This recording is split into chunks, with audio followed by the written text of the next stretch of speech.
So WWE Survivor Series 2024 is a few hours away, and I'm just gonna be doing a quick predictions video for all the matches. So let's start with the Women's Survivor Series match.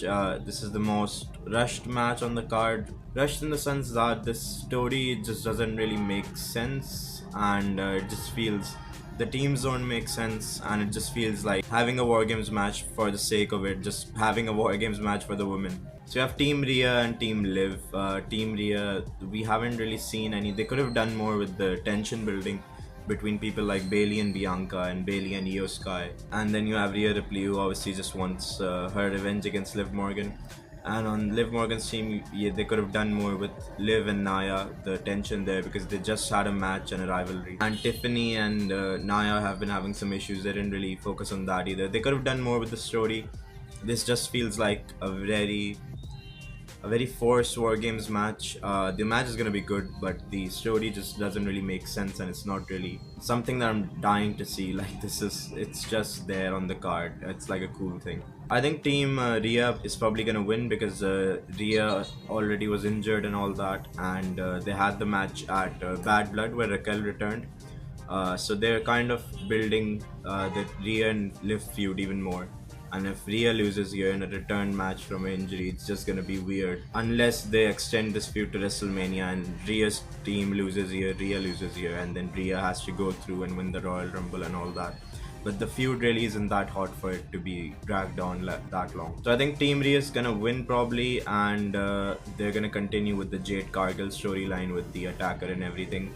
And I think it's very likely we might see Tiffany Stratton cash in on Nia Jax after the match or during the match. And we could see Tiffany Stratton become the new WWE Women's Champion in this match. Then you have the IC title match, which is a triple threat.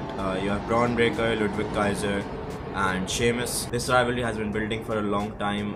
It was put on a pause briefly because I think either Ludwig Kaiser or Sheamus got injured. And now it's back on track, and they're gonna do a triple threat here. I don't see Sheamus winning here because I feel like if they were to do the big Sheamus winning the IC title finally, that moment, they would do it at a bigger pay-per-view, or it would have more build than this. I don't really see Ludwig Kaiser winning either. I think Braun Breaker is going to retain his title. He just won it back from JU, so if he loses it again, it would just ruin his title reign or ruin his like aura that he has. Then you have the US title match between Shinsuke Nakamura and LA Knight. This is also a very rushed match, and Shinsuke did pick up the win against Andrade on SmackDown in a very fun match, and he kind of cheated to win because he's a heel. I don't see them giving the title to Shinsuke straight away, and I don't see them letting LA Knight pick up the win over Shinsuke either in this match. I think they're gonna build this feud even more, and I think in this match we're not seeing a proper finish. We might see a DQ or a double count out or something like that, or no contest or something, and I think they're gonna build this feud even more. And then eventually LA Knight's probably gonna keep his title. The World Heavyweight Championship match, Damian Priest versus Gunther. This feud, it's initially it felt a bit underwhelming. Everyone I know wanted Dominic Mysterio to win for some reason, even I did. Which is a weird sentence to say, that you prefer Dominic Mysterio over Damian Priest. So the feud was decent in the end because they introduced this new side of Gunther.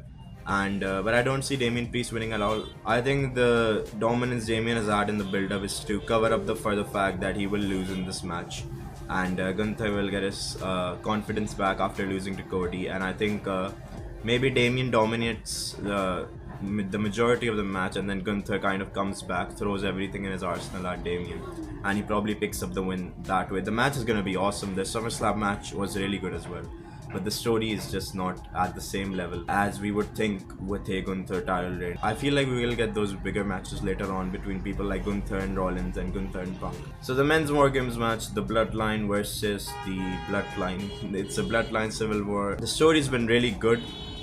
Some things were a bit weird, but overall it's great. The addition of Bronson Reed was very good, and the surprise addition of CM Punk was the way they did it on SmackDown with Paul Heyman coming out and then CM Punk coming out. It was done really nicely, and it was a big shock in some ways because I genuinely thought it would be Seth Rollins. So the thing is, the OG Bloodline already lost at Crown Jewel, so they kind of need to win this one, and I don't think they're gonna have Punk lose in his return match after that, because he's really hot from that Hell in a Cell match as well.